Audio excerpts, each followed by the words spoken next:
Hello students, हमारे YouTube channel science platform में आपका स्वागत है। आज का ये वीडियो संबंधित है एनसीईआरटी विज्ञान कक्षा 9 से। इस वीडियो में हम अध्याय 11 अर्थात कार्य तथा ऊर्जा के अभ्यास के सभी प्रश्नों का उत्तर जानेंगे। आपके एनसीईआरटी बुक्स के एक्सरसाइज में जितने तरह के क्वेश्चंस दिए गए हैं सभी क्वेश्चंस को हम बारीकी से समझेंगे और उसका सोल्यूशन प्राप्त करेंगे। इस प्रकार ये वीडियो आपके लिए काफी हेल्पफुल होने वाली है। इस वीडियो को आप लास्ट तक जरूर देखें। आइए वीडियो हम शुरू करते हैं।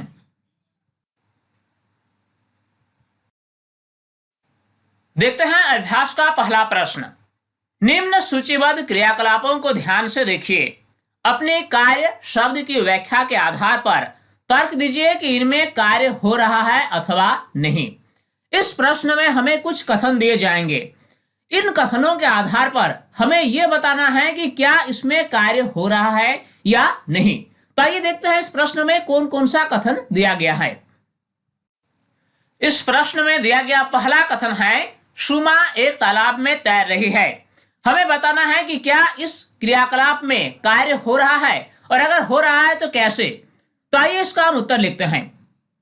सुमा कार्य कर रही है क्योंकि वह पानी पर बल लगाकर अपने शरीर को आगे की ओर विस्थापित कर रही है।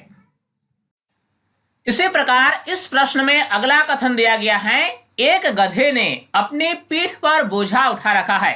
हमें बताना है कि क्या इस क्रियाकलाप में कोई कार्य हो रहा है। हम लिखेंगे इस स्थिति में गधा द्वारा कोई कार्य नहीं किया जा रहा है क्योंकि उसके द्वारा लगाया गया बल तथा विस्थापन एक दूसरे के लंबवत हैं। जब गधा अपनी पीठ पर बोझा उठा रखता है तो ऐसी स्थिति में गधा द्वारा कोई कार्य नहीं किया जाता है। कारण क्या है कि इस स्थिति में गधा द्वारा लगाया गया बल और होने वाली विस्थापन एक दूसरे के लंबवत होता है, इसलिए ऐसी स्थिति में किया गया कार्य शून्य माना जाता है। अतः किया गया कार्य शून्य है। अगला कथन है, एक पवन चक्की यानी विंड मिल कुएं से पानी उठा रही है। क्या इस स्थिति में कोई कार्य हो रहा है। इसका उत्तर हम लिखेंगे इस स्थिति में पवन चक्की द्वारा कार्य किया जा रहा है क्योंकि लगाया गया बल तथा विस्थापन एक ही दिशा में है। एक पवन चक्की के द्वारा कुएं से पानी उठाने की क्रिया में कार्य किया जा रहा है। कारण क्या है कि इसमें लगाया गया बल ऊपर की ओर होता है और पानी का विस्थापन भी ऊपर की ओर होता है। इस प्रकार इस स्थिति में पवन चक्की द्वारा कार्य किया जाता है। इसी प्रकार अगला कथन दिया गया है, एक हरे पौधे में प्रकाश संश्लेषण की प्रक्रिया हो रही है। क्या इस क्रियाकलाप में कोई कार्य हो रहा है। इसका उत्तर हम लिखेंगे इसमें कोई कार्य नहीं हो रहा है क्योंकि इसमें न तो कोई बल लग रहा है और न ही कोई विस्थापन हो रहा है। विज्ञान के अनुसार कार्य हम तभी कहेंगे जब किसी वस्तु पर बल लगे और बल के कारण विस्थापन हो। लेकिन जब हरे पौधे में प्रकाश संश्लेषण की प्रक्रिया हो रही है तो इसमें न तो कोई बल लग रहा है और न ही कोई विस्थापन हो रहा है, अर्थात इस क्रियाकलाप में कोई कार्य नहीं हो रहा है बल्कि इसमें सिर्फ ऊर्जा का रूपांतरण हो रहा है। प्रकाश संश्लेषण की प्रक्रिया में हरे पौधे सूर्य की रोशनी में उपस्थित ऊर्जा को सौर ऊर्जा को रासायनिक ऊर्जा में परिवर्तित करते हैं। अब अगला कथन देखते हैं। इसमें बताया जा रहा है, एक इंजन ट्रेन को खींच रहा है। क्या इस स्थिति में कोई कार्य हो रहा है। इसका उत्तर हम लिखेंगे इसमें कार्य हो रहा है क्योंकि लगाए गए बल के द्वारा विस्थापन हो रहा है।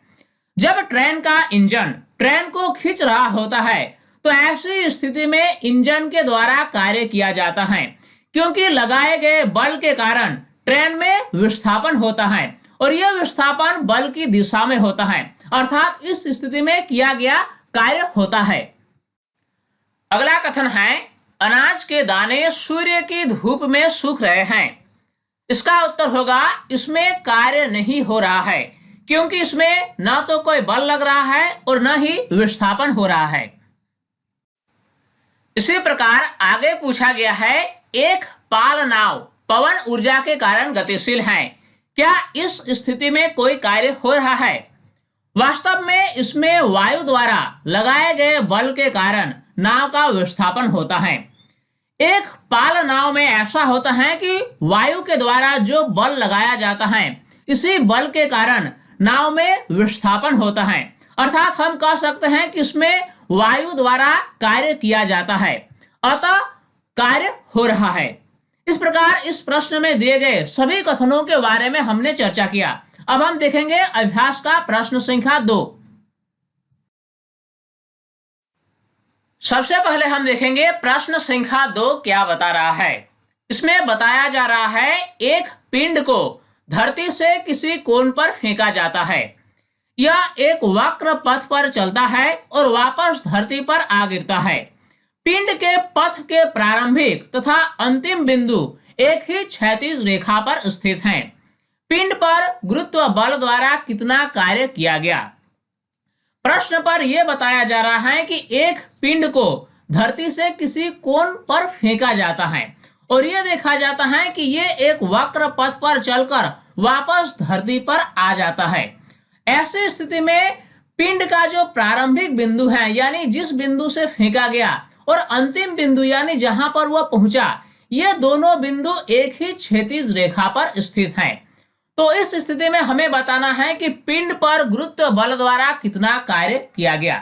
देखिए होता क्या है कि गुरुत्व बल द्वारा तभी कुछ कार्य किया जाएगा जब पिंड का ऊर्ध्वाधर दिशा में कोई विस्थापन हो, यानी पिंड का या तो ऊपर की ओर या फिर नीचे की ओर कुल वास्तविक विस्थापन हो। लेकिन इस स्थिति में जो विस्थापन हुआ पिंड का, वह क्षैतिज दिशा में हुआ, ऊर्ध्वाधर दिशा में नहीं हुआ। अर्थात इस स्थिति में गुरुत्व बल द्वारा किया गया कार्य शून्य होगा। तो आइए इस प्रश्न का उत्तर हम लिखते हैं। इसमें गुरुत्व बल ऊर्ध्वाधर नीचे की ओर लग रहा है। चूंकि पृथ्वी का गुरुत्व बल जो है यह हमेशा नीचे की ओर, ऊर्ध्वाधर नीचे की ओर लगता है। यहां पिंड का विस्थापन ऊर्ध्वाधर न होकर क्षैतिज दिशा में हुआ। इस प्रकार गुरुत्व बल की दिशा में शून्य विस्थापन हुआ, अतः हम कह सकते हैं कि किया गया कार्य शून्य है। इस प्रकार प्रश्न संख्या 2 का जवाब पूरा हुआ। अब हम देखेंगे अगला प्रश्न। अब प्रश्न संख्या 3।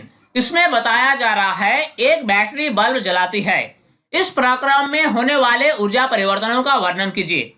जब एक बैटरी के द्वारा बल्ब जलता है तो इस प्रक्रम में ऊर्जा का किस रूप का रूपांतरण किस रूप में होता है, ये हमें बताना है। आइए इस प्रश्न का हम उत्तर लिखते हैं। इस स्थिति में बैटरी में संचित रासायनिक ऊर्जा का रूपांतरण विद्युत ऊर्जा में हो रहा है। फिर विद्युत ऊर्जा बल्ब द्वारा प्रकाश ऊर्जा एवं ऊष्मीय ऊर्जा में परिवर्तित हो रही है। इस प्रकार इस प्रश्न का उत्तर कंप्लीट हुआ। अब हम अगला प्रश्न देखते हैं। अब अगला है प्रश्न संख्या 4। 20 किलोग्राम द्रव्यमान पर लगने वाला कोई बल इसके वेग को 5 मीटर प्रति सेकंड से 2 मीटर प्रति सेकंड में परिवर्तित कर देता है। बल द्वारा किए गए कार्य का परिकलन कीजिए। एक वस्तु है जिसका द्रव्यमान 20 किलोग्राम है। यह वस्तु 5 मीटर प्रति सेकंड की दर से गति कर रहा है। इस वस्तु पर बल लगाकर इसके वेग को 5 मीटर प्रति सेकंड से घटाकर 2 मीटर प्रति सेकंड कर दिया जाता है। इस स्थिति में हमें बताना है कि बल द्वारा क्या कार्य किया गया। तो आइए इस प्रश्न का हम उत्तर लिखते हैं। किया गया कार्य बराबर गतिज ऊर्जा में परिवर्तन। वस्तु पर बल के द्वारा जो कार्य किया गया ये बराबर होगा गतिज ऊर्जा में परिवर्तन, यानी वस्तु के गतिज ऊर्जा में जो परिवर्तन होगा वही होगा बल द्वारा वस्तु पर किया गया कार्य, यानी हमें ज्ञात करना है गतिज ऊर्जा में परिवर्तन। तो इस प्रकार अब हम लिख सकते हैं कि गतिज ऊर्जा में परिवर्तन बराबर अंतिम गतिज ऊर्जा माइनस प्रारंभिक गतिज ऊर्जा। वस्तु का अंतिम गतिज ऊर्जा जो है उसमें हम घटाएंगे प्रारंभिक गतिज ऊर्जा को। अंतिम गतिज ऊर्जा के जगह पर हम लिखेंगे half m v square, minus का चिन्ह लगाएंगे। प्रारंभिक गतिज ऊर्जा के स्थान पर हम लिखेंगे हाफ एम यू स्क्वायर, क्योंकि v अंतिम वेग को दर्शाता है और u प्रारंभिक वेग को दर्शाता है। इस प्रकार हमारे पास है half m v square minus half m u square. अब हम क्या करेंगे, हाफ एम को कॉमन ले लेंगे। इस प्रकार बराबर हो जाएगा half m v square minus u square. अब यहाँ पर m का वैल्यू, v का वैल्यू और u का वैल्यू हम पुट करेंगे। m यानी वस्तु का द्रव्यमान जो कि दिया गया है 20 किलोग्राम, v यानी अंतिम वेग और u यानी प्रारंभिक वेग। प्रारंभिक वेग वस्तु का 5 मीटर प्रति सेकंड रहता है और अंतिम वेग 2 मीटर प्रति सेकंड हो जाता है। यानी v के जगह पर 2 लगाएंगे और u के जगह पर 5 लगाएंगे। इस प्रकार इसका वैल्यू हम कैलकुलेट करेंगे और ये बराबर हो जाएगा, चूंकि हाफ और 20 ये दोनों मिलकर 10 हो गया। अब यहाँ पर 2 का स्क्वायर के जगह पर हम 4 लगाएंगे और 5 के स्क्वायर के जगह पर हम 25 लगाएंगे।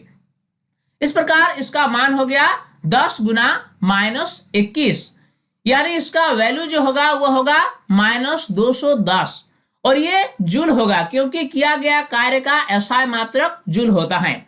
अब आप देख सकते हैं जो वैल्यू हमारे पास आया वह है -210 जूल, यानी बल के द्वारा जो किया गया कार्य होगा वह -210 जूल होगा।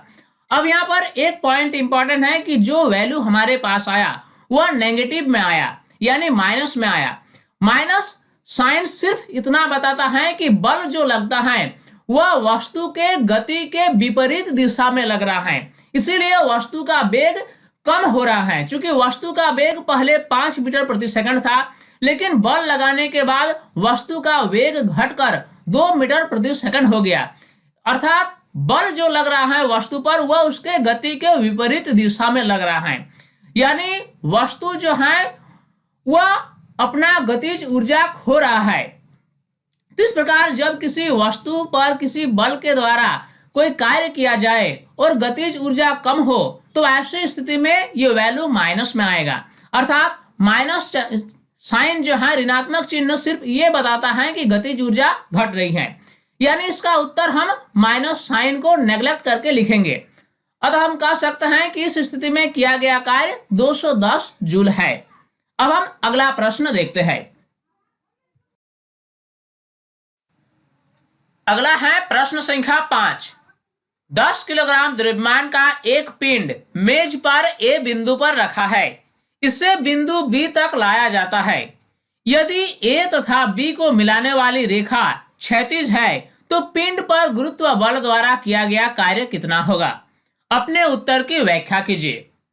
इस प्रश्न में यह बताया जा रहा है कि एक वस्तु है जिसका द्रव्यमान 10 किलोग्राम है। इस वस्तु को मेज के एक बिंदु ए से दूसरे बिंदु बी तक लाया जाता है। यहाँ पर प्रश्न में दिया गया है कि बिंदु ए और बिंदु बी एक ही क्षैतिज रेखा पर हैं। तो इस प्रक्रिया में गुरुत्व बल द्वारा पिंड पर कितना कार्य किया गया ये हमें बताना है, साथ ही इसका हमें विस्तृत चर्चा भी करना है। तो इस स्थिति में क्या होगा कि किया गया कार्य गुरुत्व बल द्वारा वह शून्य होगा, क्योंकि बिंदु ए से बिंदु बी तक जब पिंड को लाया जाता है तो इसमें कोई भी ऊर्ध्वाधर विस्थापन नहीं होता, क्योंकि इसमें जो विस्थापन होता है वह क्षैतिज विस्थापन होता है और गुरुत्व बल हमेशा नीचे की ओर लगता है। इस प्रकार बल और विस्थापन एक दूसरे के लंबवत होता है, तो फिर किया गया कार्य भी शून्य ही होगा। इस प्रकार इस प्रश्न का जवाब हम लिखेंगे, इस स्थिति में किया गया कार्य शून्य होगा, क्योंकि गुरुत्व बल ऊर्ध्वाधर नीचे की ओर कार्य करता है, परंतु वस्तु का विस्थापन केवल क्षैतिज दिशा में हो रहा है। इस प्रकार इस प्रश्न का जवाब पूरा हुआ। अब अगला प्रश्न देखते हैं। अगला है प्रश्न संख्या 6।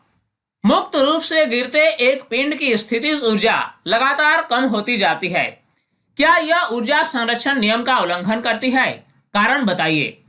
जब किसी वस्तु को किसी निश्चित ऊंचाई से स्वतंत्र रूप से छोड़ दिया जाता है तो ये नीचे की ओर गिरना प्रारंभ करती है। ऐसी स्थिति में वस्तु का स्थितिज ऊर्जा कम होता जाता है, परंतु जैसे जैसे वस्तु नीचे की ओर आती है इसकी चाल बढ़ती जाती है, जिसके कारण इसकी गतिज ऊर्जा में वृद्धि होती है। कहने का मतलब यह हुआ कि जब वस्तु मुक्त रूप से नीचे की ओर गिरता है तो इसकी स्थितिज ऊर्जा कम होती जाती है और गतिज ऊर्जा बढ़ती जाती है, और कुल मिलाकर उसकी संपूर्ण ऊर्जा, कुल ऊर्जा वह संरक्षित रहती है। इस प्रकार इस प्रक्रिया में ऊर्जा संरक्षण के नियम का उल्लंघन नहीं होता है, बल्कि ऊर्जा का एक रूप से दूसरे रूप में रूपांतरण होता है। तो आइए इस प्रश्न का हम उत्तर लिखते हैं। यहाँ ऊर्जा के संरक्षण नियम का कोई उल्लंघन नहीं हो रहा है। मुक्त रूप से गिरते पिंड की स्थितिज ऊर्जा का रूपांतरण गतिज ऊर्जा में होती है। इस प्रकार वस्तु की कुल ऊर्जा संरक्षित रहती है। अब हम देखेंगे प्रश्न संख्या 7।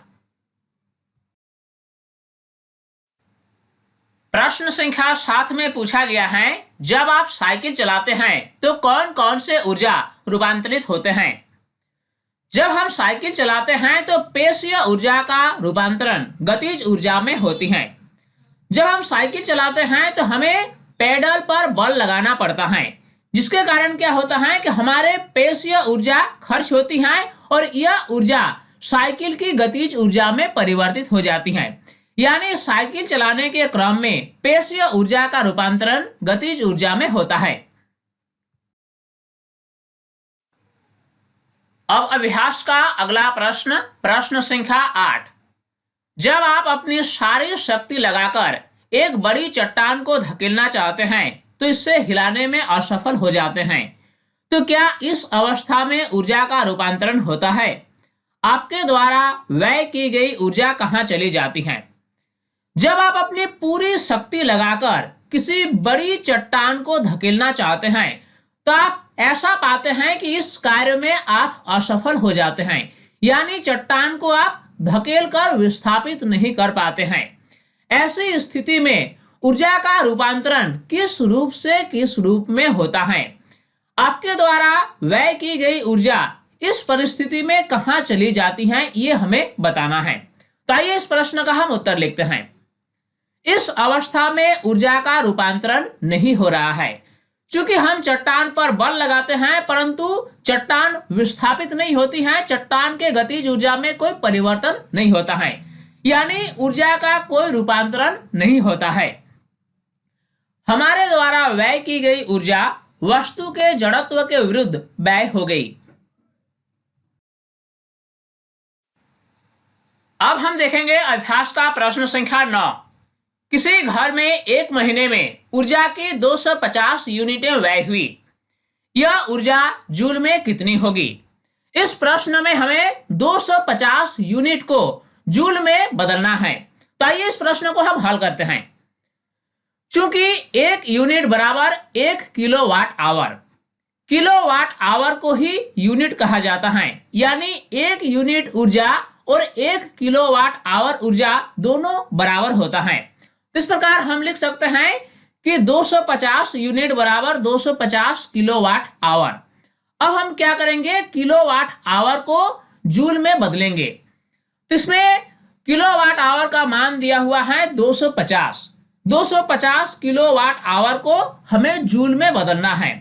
अब इसमें किलो जो है, किलो को हटाना है, तो किलो को जब हम हटाएंगे तो उसमें 1000 हमें गुना करना होगा। आवर यानी घंटा, घंटा को जब हम सेकंड में बदलेंगे तो हमें 60 गुना 60 लिखना होगा, यानी इसमें हम 60 गुना 60 लिखेंगे।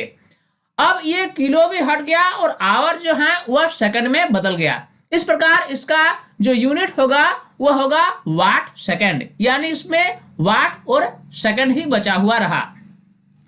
जब हम इसे गुना करेंगे तो इसका वैल्यू निकल जाएगा 9 × 10⁸ और इसका यूनिट होगा वाट सेकंड। वाट सेकंड को ही जूल कहा जाता है, यानी इसका मान होगा 9 × 10⁸ जूल।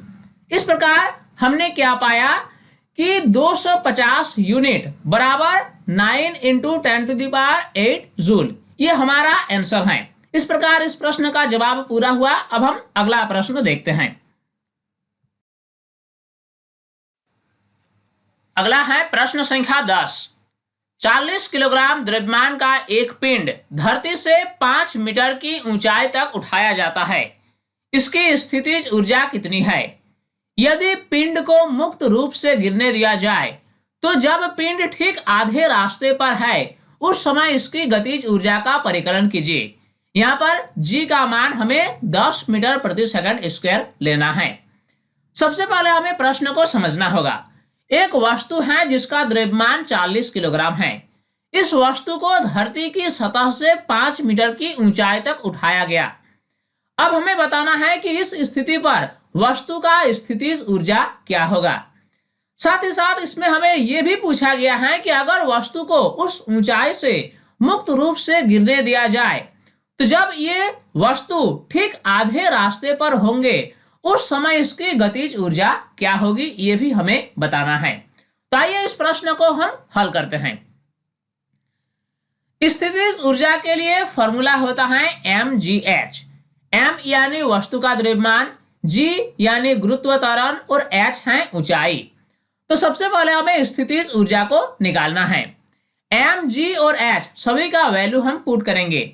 m यानी द्रव्यमान जो कि है 40 किलोग्राम, g गुरुत्व त्वरण जिसका मान हमें 10 मीटर प्रति सेकंड स्क्वायर लेना है जैसा कि प्रश्न में बताया गया है, और h यानी ऊंचाई जिसका मान प्रश्न में दिया गया है 5 मीटर।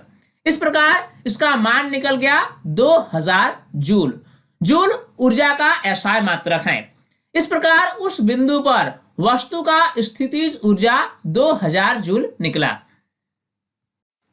अब हमें क्या निकालना है कि जब वस्तु को उस बिंदु से नीचे छोड़ा जाता है तो जब ये आधे रास्ते पर हो तो उस समय इसकी गतिज ऊर्जा क्या होगी। तो सबसे पहले हमें निकालना होगा कि वस्तु जब आधे रास्ते पर हो उस समय उसकी स्थितिज ऊर्जा क्या होगी। जब हम स्थितिज ऊर्जा को निकालेंगे उसके बाद हम गतिज ऊर्जा को निकाल पाएंगे। इसीलिए अब हम लिखेंगे आधे ऊंचाई पर पिंड की स्थितिज ऊर्जा, और इसके लिए फॉर्मूला होगा mg गुना h/2। चूंकि ऊंचाई जो है वह आधा है इसीलिए h/2 हुआ। तो इस प्रकार mgh का वैल्यू हमने निकाला 2000 जूल, उसको हम 2 से डिवाइड करेंगे और इसका वैल्यू निकल जाएगा 1000 जूल।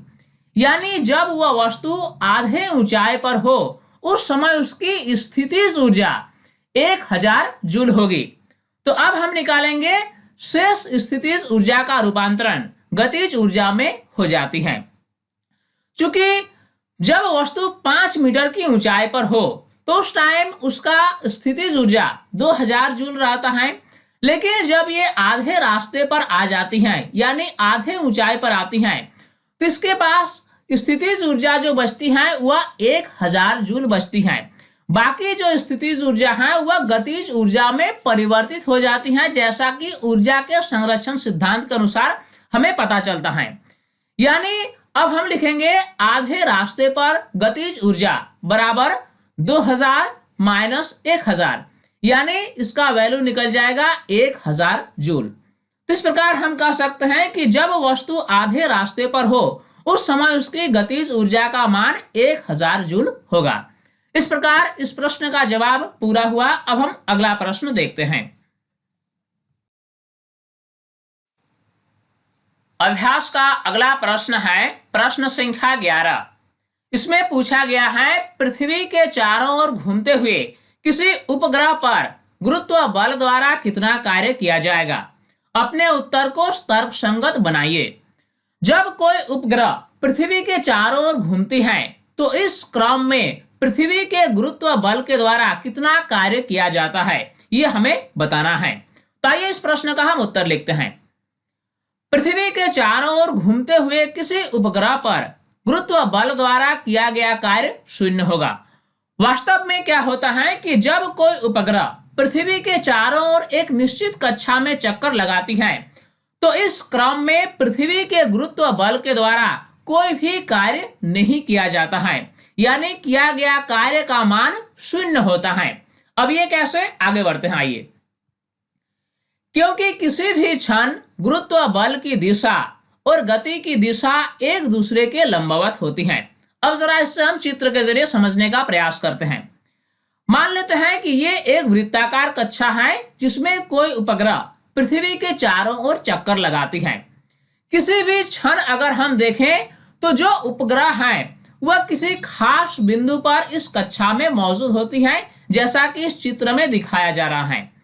तो इस क्षण पर जो गुरुत्व बल लगेगा वह सीधे पृथ्वी की ओर लगेगा, यानी इस वृत्ताकार पथ के केंद्र की ओर लगेगा। परंतु इस उपग्रह का जो गति का दिशा होता है, जो वेग की दिशा होती है, वह इस वृत्त के स्पर्श रेखा की दिशा में होती है। और चूंकि ज्यामिति के अनुसार हम जानते हैं कि कोई भी स्पर्श रेखा उस वृत्त की त्रिज्या के साथ 90 डिग्री का कोण बनाती है, यानी हम कह सकते हैं कि इस उपग्रह पर जो बल लगाया जा रहा है वह बल की दिशा और गति की दिशा एक दूसरे के लंबवत होती है। और भौतिक विज्ञान के अनुसार जब विस्थापन या फिर बल दोनों के मध्य की जो कोण है वह 90 डिग्री हो तो ऐसी स्थिति में किया गया कार्य शून्य होगा। यानी हम कह सकते हैं कि पृथ्वी के चारों ओर घूमते हुए किसी उपग्रह पर गुरुत्व बल द्वारा शून्य कार्य किया जाता है। अब देखेंगे अगला प्रश्न, यानी प्रश्न संख्या 12। क्या किसी पिंड पर लगने वाले किसी भी बल की अनुपस्थिति में इसका विस्थापन हो सकता है? सोचिए, इस प्रश्न के बारे में अपने मित्रों तथा अध्यापकों से विचार विमर्श कीजिए। इस प्रश्न में बताया गया है कि क्या किसी पिंड पर लगने वाले किसी भी बल की अनुपस्थिति में इसका विस्थापन हो सकता है। कहने का मतलब यह हुआ कि अगर किसी वस्तु पर कोई भी बल न लगे तो क्या इसका विस्थापन हो सकता है, यह हमें बताना है। तो आइए इस प्रश्न का हम उत्तर लिखते हैं। इसका उत्तर होगा हाँ, किसी बल की अनुपस्थिति में पिंड का विस्थापन हो सकता है। ऐसा भी स्थिति हमारे पास आ सकती है कि कोई वस्तु पर कोई भी बल नहीं लग रहा है, फिर भी उस वस्तु का विस्थापन हो रहा है। बिना किसी बल के कोई पिंड एक समान वेग से गति कर सकता है और विस्थापन हो सकता है। गति के प्रथम नियम के अनुसार हम जानते हैं कि अगर कोई वस्तु एक सीधी सरल रेखा में एक समान रूप से गति करे तो ऐसी स्थिति में उस पर लगने वाले कुल बलों का मान शून्य होता है। यानी इस स्थिति में भी वस्तु का विस्थापन होता है। यानी जब किसी वस्तु पर कोई भी बल न लगे तब भी उस वस्तु का विस्थापन हो सकता है, ऐसा संभव है। इस प्रकार इस प्रश्न का जवाब पूरा हुआ। अब हम अगला प्रश्न देखते हैं। अगला है प्रश्न संख्या 13। कोई मनुष्य भूसे के एक गट्ठर को अपने सिर पर 30 मिनट तक रखे रहता है और थक जाता है। क्या उसने कुछ कार्य किया या नहीं? अपने उत्तर को तर्कसंगत बनाइए। अब आइए इस प्रश्न का हम उत्तर लिखते हैं। इस अवस्था में शून्य कार्य किया गया। जब कोई मनुष्य अपने सिर पर एक बोझा को कुछ समय तक के लिए रखता है तो ऐसी स्थिति में मनुष्य के द्वारा किया गया कार्य शून्य होगा, क्योंकि मनुष्य द्वारा लगाया गया बल के कारण कोई विस्थापन नहीं हुआ। चूंकि मनुष्य उस वस्तु को अपने सिर पर रखे रखता है, ऐसी स्थिति में वस्तु का कोई विस्थापन नहीं होता है, और जब विस्थापन नहीं होता है तो किया गया कार्य भी शून्य होगा। यानी हम कह सकते हैं कि ऐसी स्थिति में किया गया कार्य शून्य होगा। अगला है प्रश्न संख्या 14। एक विद्युत हीटर की घोषित शक्ति 1500 वाट है। 10 घंटे में यह कितनी ऊर्जा उपयोग करेगा? आइए इसको हम हल करते हैं। उपयोग की गई ऊर्जा बराबर शक्ति गुना समय। चूंकि हमें पता है ऊर्जा बराबर शक्ति गुना समय होता है। शक्ति का मान दिया गया है 1500 वाट और समय दिया गया है 10 घंटे। इस प्रकार इसका मान निकला 15,000 वाट आवर। अब इससे हमें किलो वाट आवर में बदलना होगा। तो जब भी हम किलो लगाएंगे तो इसमें क्या करना होगा, 1000 से डिवाइड करना होगा। यानी इसका वैल्यू निकल जाएगा 15 किलो वाट आवर। और किलो वाट आवर को ही कहा जाता है यूनिट, यानी इसका मान होगा 15 यूनिट। इस प्रकार हम कह सकते हैं कि 10 घंटे में यह 15 यूनिट ऊर्जा का उपयोग करेगा। इस प्रकार इस प्रश्न का जवाब पूरा हुआ। अब हम अगला प्रश्न देखते हैं। अब हम देखेंगे प्रश्न संख्या 15। जब हम किसी सरल लोलक के गोलक को एक ओर ले जाकर छोड़ते हैं तो यह दोलन करने लगता है। इसमें होने वाले ऊर्जा परिवर्तनों की चर्चा करते हुए ऊर्जा संरक्षण के नियम को स्पष्ट कीजिए। गोलक कुछ समय पश्चात विराम अवस्था में क्यों आ जाता है? अंततः इसकी ऊर्जा का क्या होता है? क्या यह ऊर्जा संरक्षण नियम का उल्लंघन है? इस प्रश्न में जैसा बताया जा रहा है कि किसी सरल लोलक के गोलक को जब हम एक ओर ले जाकर छोड़ देते हैं तो यह दोलन करने लगता है। इस स्थिति में ऊर्जा परिवर्तन का हमें विस्तृत चर्चा करना है। साथ ही हमें यह भी बताना है कि कुछ समय के पश्चात गोलक विराम की अवस्था में आ जाता है। इसकी ऊर्जा का क्या होता है? क्या यह ऊर्जा संरक्षण के नियम का उल्लंघन है? अब आइए इस प्रश्न को हम डायग्राम के जरिए समझते हैं और फिर इसका उत्तर लिखते हैं। जैसा कि चित्र में दिखाया जा रहा है कि एक सरल लोलक के गोलक को जब हम एक ओर ले जाकर छोड़ देते हैं तो यह दोलन करने लगता है। मान लेते हैं कि एक सरल लोलक प्रारंभिक अवस्था में ओ बिंदु पर है।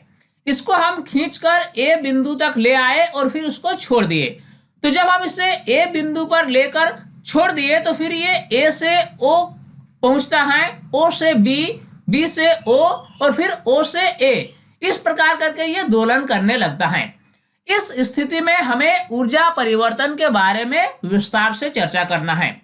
देखिए, जब गोलक के लोलक को हम ए बिंदु पर ले आते हैं तो ये कुछ ऊंचाई पर आ जाता है, जिसके कारण क्या होता है कि इसमें स्थितिज ऊर्जा आ जाती है।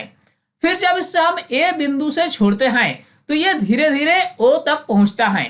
जब ये ओ बिंदु पर पहुंच जाता है तो इस टाइम इसकी गतिज ऊर्जा सबसे अधिक होती है और अपनी गति के कारण ये बी बिंदु तक पहुंच जाता है। जैसे ही ये बी बिंदु तक पहुंचता है इसकी गतिज ऊर्जा समाप्त हो जाती है और इसकी स्थितिज ऊर्जा अधिक हो जाती है। इस प्रकार बी से जब ओ आती है तो इसकी गतिज ऊर्जा अधिक होती है और स्थितिज ऊर्जा कम हो जाती है। इसी प्रकार जब ओ बिंदु से ए बिंदु आती है तो गतिज ऊर्जा कम होती है और स्थितिज ऊर्जा बढ़ती है। इस प्रकार हम क्या देख रहे हैं कि जब सरल लोलक के गोलक को एक ओर हम ले जाकर छोड़ देते हैं तो ये दोलन करने लगता है और दोलन के क्रम में स्थितिज ऊर्जा गतिज ऊर्जा में और गतिज ऊर्जा स्थितिज ऊर्जा में परिवर्तित होती रहती है और ये प्रक्रिया चलते रहता है जब तक कि ये दोलन करने लगता है। कुछ समय के पश्चात क्या होता है कि ये धीरे धीरे विराम की अवस्था में आ जाती है। ऐसा इसलिए होता है कि वायु के प्रतिरोध के कारण सरल लोलक के गोलक की ऊर्जा धीरे धीरे खपत होने लगती है, जिसके कारण ये विराम की अवस्था में आ जाती हैं।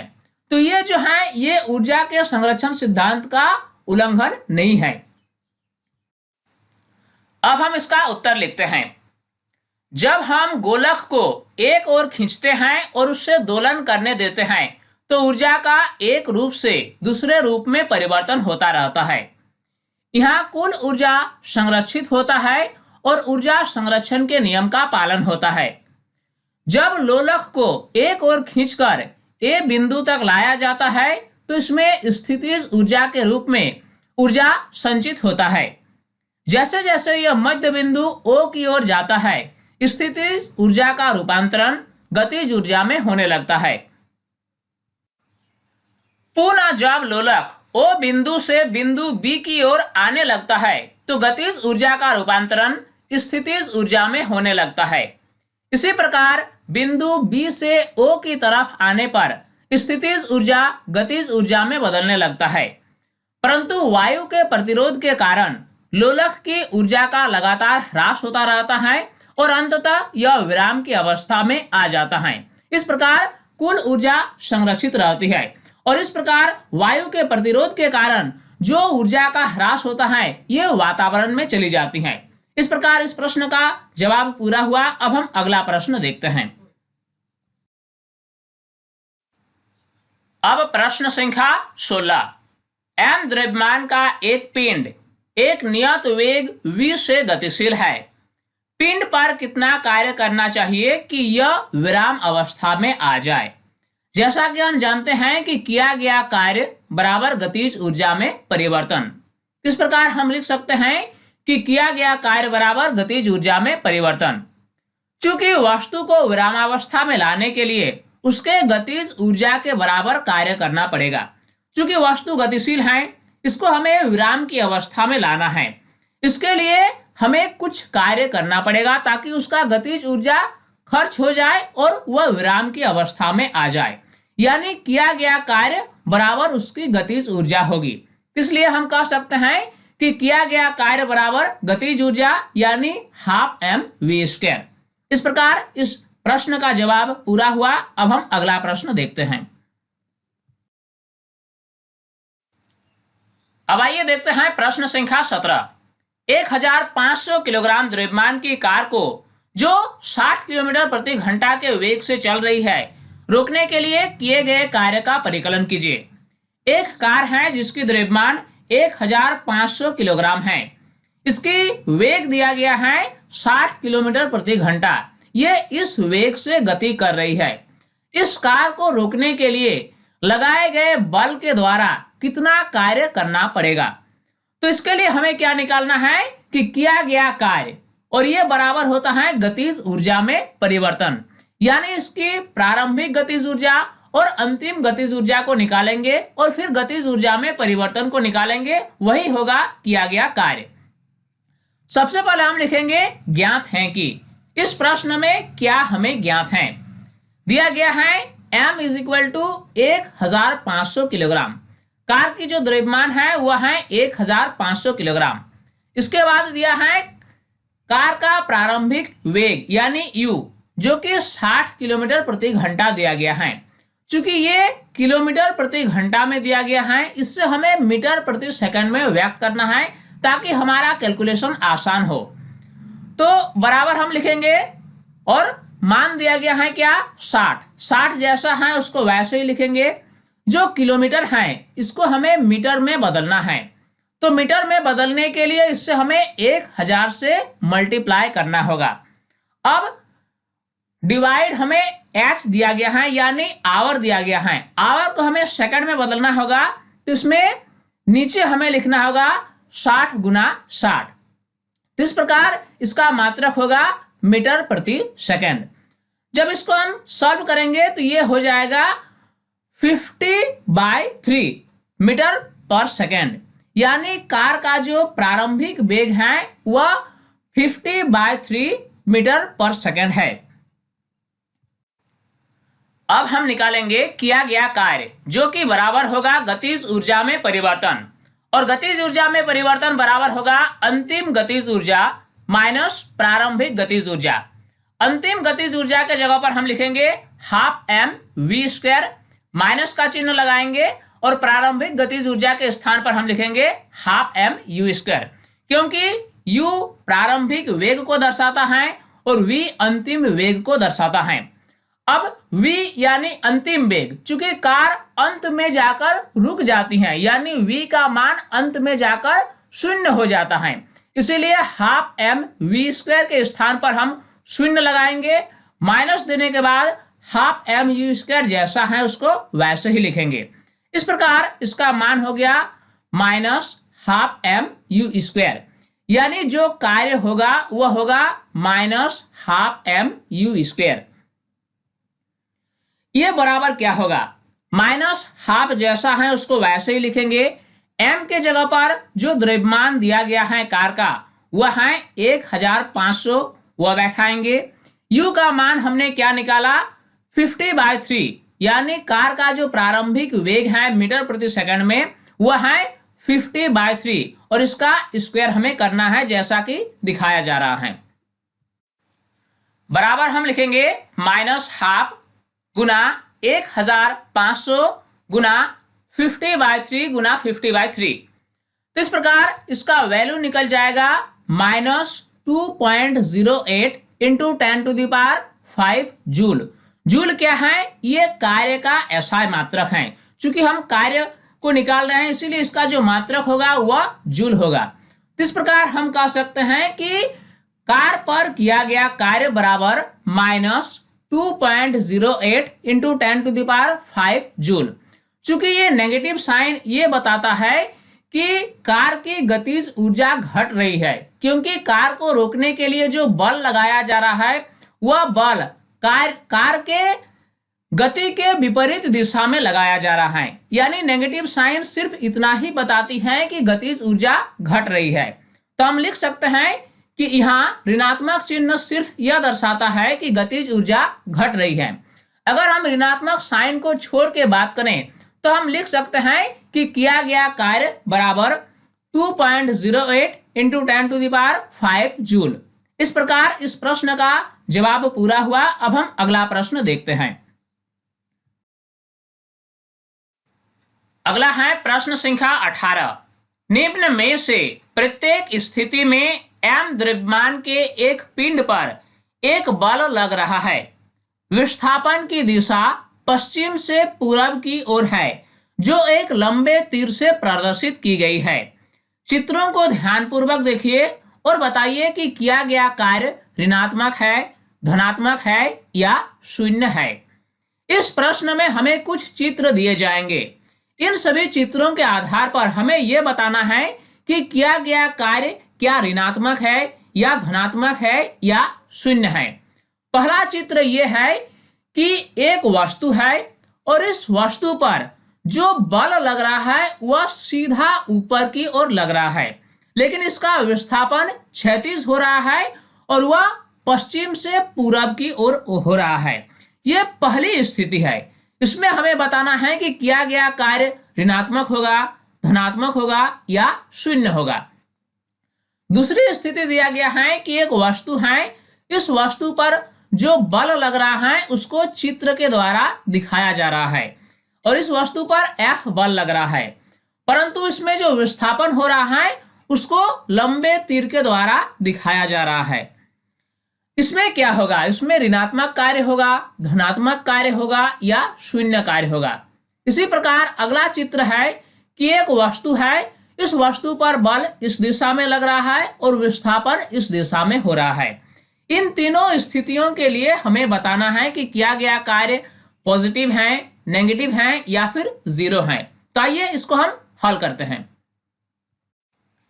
सबसे पहले हम पहली स्थिति पर विचार करते हैं। स्थिति 1, इसमें क्या है कि यहाँ गुटके पर लगने वाले बल तथा विस्थापन की दिशा एक दूसरे के लंबवत हैं। पहली स्थिति में आप देख सकते हैं कि बल ऊपर की ओर लग रहा है और विस्थापन क्षैतिज हो रहा है, यानी बल और विस्थापन एक दूसरे के लंबवत हैं। और जब बल और विस्थापन एक दूसरे के लंबवत हो तो किया गया कार्य शून्य होता है, यानी पहली स्थिति के लिए हम लिख सकते हैं कि किया गया कार्य शून्य होगा। अब दूसरी स्थिति पर विचार करते हैं। इस स्थिति में गुटके का विस्थापन बल की दिशा में हो रही है। आप चित्र में देख सकते हैं कि दूसरी स्थिति में बल की दिशा और विस्थापन की दिशा एक ही है, यानी जिस दिशा में बल लगाया जा रहा है उसी दिशा में वस्तु का विस्थापन भी हो रहा है। तो इस स्थिति में जो किया गया कार्य होगा वह धनात्मक होगा, अतः किया गया कार्य धनात्मक होगा। अब बात करते हैं तीसरी स्थिति पर। यहाँ गुटके का विस्थापन बल की विपरीत दिशा में हो रही है। तीसरी स्थिति में आप देख सकते हैं कि बल की दिशा और विस्थापन की दिशा एक दूसरे के विपरीत हैं, यानी जिस दिशा में बल लगाया जा रहा है ठीक उसके विपरीत दिशा में विस्थापन हो रहा है। तो इस स्थिति में जो किया गया कार्य होगा वह ऋणात्मक होगा, अतः हम लिख सकते हैं कि किया गया कार्य ऋणात्मक होगा। इस प्रकार इस प्रश्न का जवाब पूरा हुआ। अब हम अगला प्रश्न देखेंगे। अब आगे बढ़ेंगे और देखेंगे अभ्यास का प्रश्न संख्या 19। सोनी कहती है कि किसी वस्तु पर त्वरण शून्य हो सकता है, चाहे उस वस्तु पर कई बल कार्य कर रहे हों। क्या आप उससे सहमत हैं? बताइए क्यों। सोनी के अनुसार कि किसी वस्तु का त्वरण शून्य हो सकता है यद्यपि उस पर कई सारे बल कार्य कर रहे हैं। तो क्या इस कथन से आप सहमत हैं? ये हमें बताना है। तो आइए इस प्रश्न का हम उत्तर लिखते हैं। जब किसी वस्तु पर कई बल एक साथ कार्य करें और सभी बलों का कुल योग शून्य हो तो वस्तु का त्वरण शून्य होता है। चूंकि बलों का जो योग होता है यह उसकी दिशा के आधार पर आधारित होती है। अगर किसी वस्तु पर एक से अधिक बल लगे और सभी बलों का कुल योगफल शून्य हो तो ऐसी स्थिति में वस्तु का जो त्वरण होगा वह शून्य होगा। कल्पना करें कि कोई एक वस्तु है जिसमें दो विपरीत दिशाओं से समान बल कार्य कर रही है। इस स्थिति में क्या होगा कि वस्तु पर कुल बल का मान शून्य होगा। तो ऐसी स्थिति में वस्तु का जो त्वरण होगा वह भी शून्य ही होगा। यानी हम कह सकते हैं कि सोनी का कथन सही है। इस प्रकार इस प्रश्न का जवाब पूरा हुआ। अब अगला प्रश्न, 4 युक्तियां जिनमें प्रत्येक की शक्ति 500 वाट है 10 घंटे तक उपयोग में लाई जाती हैं। इनके द्वारा व्यय की गई ऊर्जा किलोवाट आवर में परिकलित कीजिए। 4 युक्तियां हैं, प्रत्येक की शक्ति 500 वाट है। इन सभी चारों युक्तियों को 10 घंटे तक लगातार उपयोग किया जाता है। इनके द्वारा जो ऊर्जा खपत होगी वह हमें किलोवाट आवर में कैलकुलेट करना है। तो आइए इस प्रश्न को हम हल करते हैं। हम जानते हैं कि ऊर्जा बराबर शक्ति गुना समय होता है, इसलिए सबसे पहले हम निकालेंगे एक युक्ति द्वारा व्यय की गई ऊर्जा। एक युक्ति 10 घंटे में कितना ऊर्जा व्यय करता है ये सबसे पहले हम निकालेंगे। इसके लिए शक्ति और समय को आपस में गुना करेंगे। शक्ति है 500 वाट और समय है 10 घंटा। इस प्रकार इसका वैल्यू निकला 5000 वाट आवर। अब इससे अगर हम किलोवाट आवर में बदलें तो 1000 से डिवाइड करना होगा, यानी इसका वैल्यू होगा 5 किलोवाट आवर। यानी एक युक्ति 10 घंटे में 5 किलोवाट आवर ऊर्जा खपत करती है। अतः 4 युक्तियों द्वारा व्यय की गई ऊर्जा बराबर होगा 4 गुना 5 किलोवाट आवर। चूंकि एक युक्ति 5 किलोवाट आवर ऊर्जा व्यय करती है, इसीलिए 4 युक्ति द्वारा व्यय की गई ऊर्जा को हम 4 से गुना करेंगे, यानी इसका मान निकलेगा 20 किलोवाट आवर। इस प्रकार 4 युक्ति के द्वारा 10 घंटे में 20 किलोवाट आवर ऊर्जा खपत की जाती है। इस प्रकार इस प्रश्न का जवाब पूरा हुआ। अब हम अगला प्रश्न देखते हैं। इस प्रश्न में पूछा गया है, मुक्त रूप से गिरता एक पिंड अंततः धरती तक पहुंचने पर रुक जाता है, इसकी गतिज ऊर्जा का क्या होता है? जब किसी वस्तु को किसी निश्चित ऊंचाई से छोड़ा जाता है तो ये मुक्त रूप से नीचे गिरता है और ये गतिज ऊर्जा के साथ धरती पर टकराता है। जब ये धरती पर टकराता है तो अंततः यह रुक जाता है। इस स्थिति में इसकी गतिज ऊर्जा का क्या होता है ये हमें बताना है। तो आइए इस प्रश्न का हम उत्तर लिखते हैं। मुक्त रूप से गिरता एक पिंड गतिज ऊर्जा के साथ धरती से टकराती है और अंततः रुक जाती है। टकराने से इसकी गतिज ऊर्जा का रूपांतरण ऊष्मा ऊर्जा एवं ध्वनि ऊर्जा में होती है। इस प्रकार इस प्रश्न का जवाब पूरा हुआ। तो स्टूडेंट्स, इस वीडियो के माध्यम से हमने पूरे चैप्टर में दिए गए सभी प्रश्नों के उत्तर को जाना। उम्मीद करता हूं यह वीडियो आपके लिए काफी हेल्पफुल हुई होगी और इस वीडियो से आपने काफी कुछ सीखा होगा। ये वीडियो आपको कैसा लगा आप हमें कमेंट सेक्शन में जरूर बताएं। साथ ही इस वीडियो का आप लाइक करना ना भूलें। अगर अभी तक आप हमारे YouTube चैनल साइंस प्लेटफॉर्म को सब्सक्राइब नहीं किया है तो इसे अभी सब्सक्राइब कर लें और नोटिफिकेशन बेल को ऑन करके ऑल पर सिलेक्ट कर लें ताकि हर नई वीडियोस की अपडेट्स आप तक आसानी से पहुंच सके। स्टूडेंट्स, तब तक के लिए बाय।